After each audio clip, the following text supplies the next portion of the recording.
So today, let's talk about something that can feel a little tricky: how to ask for help at work. We're going to break down a super simple but really effective way to do it. The goal? To turn that kind of awkward moment into a confident, respectful interaction that actually gets you the help you need.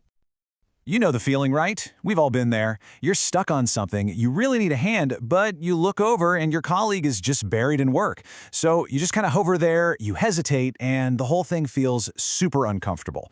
Well, we are going to solve that exact problem for you right now. Okay, so let's set the scene. We'll call this the office help dilemma. And it's something pretty much everyone goes through, especially when you're the new person on the team. You got this mix of excitement and a whole lot of anxiety.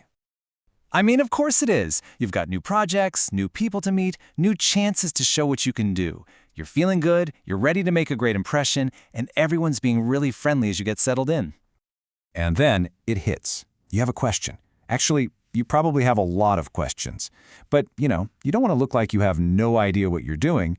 And even more than that, you really don't want to interrupt people who are obviously in the zone. And that right there is the core of the dilemma. So, to handle these situations like a pro, you need the right tools. Think of these next few words as your essential toolkit for any office chat where you might need a little help.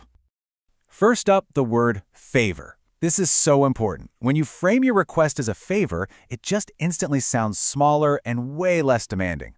It's not some huge project, right? It's just a quick, helpful act. You're going to hear this one a lot when you first start. Welcome on board.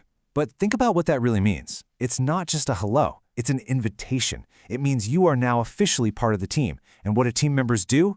They support each other. So keep that in your back pocket.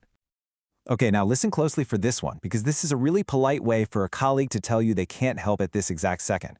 If they say, "Sorry, I'm just about to jump on a call," that phrase "about to" is your signal that their reason is legit and it's happening right now. That's your cue to just smile and back away politely. This word is usually a really helpful follow-up. Let's say a colleague can't help. They might say, "I can't right now, but you should ask Sarah instead." See? It's their way of still helping you out, even when they're totally swamped. And here it is, the one thing we're all trying so hard to avoid: the interruption. It just feels rude, doesn't it? We're kind of wired to feel like stopping someone from their work is a bad thing.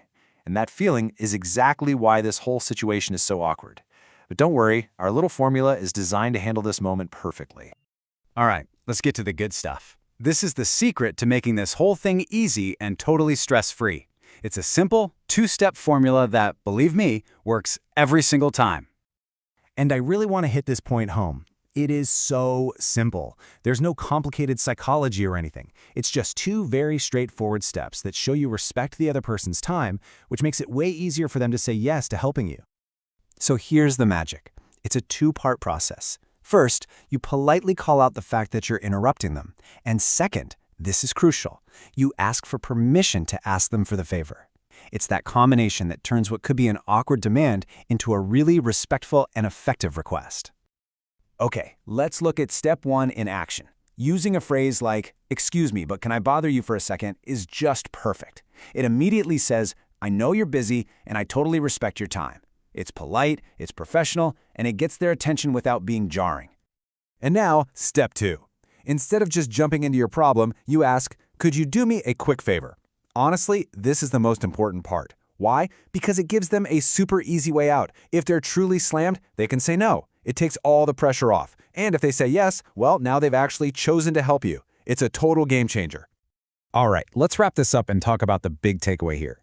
The goal isn't just to memorize a couple of lines. It's to completely flip the script on how you think about asking for help at work. So, let's do a quick recap.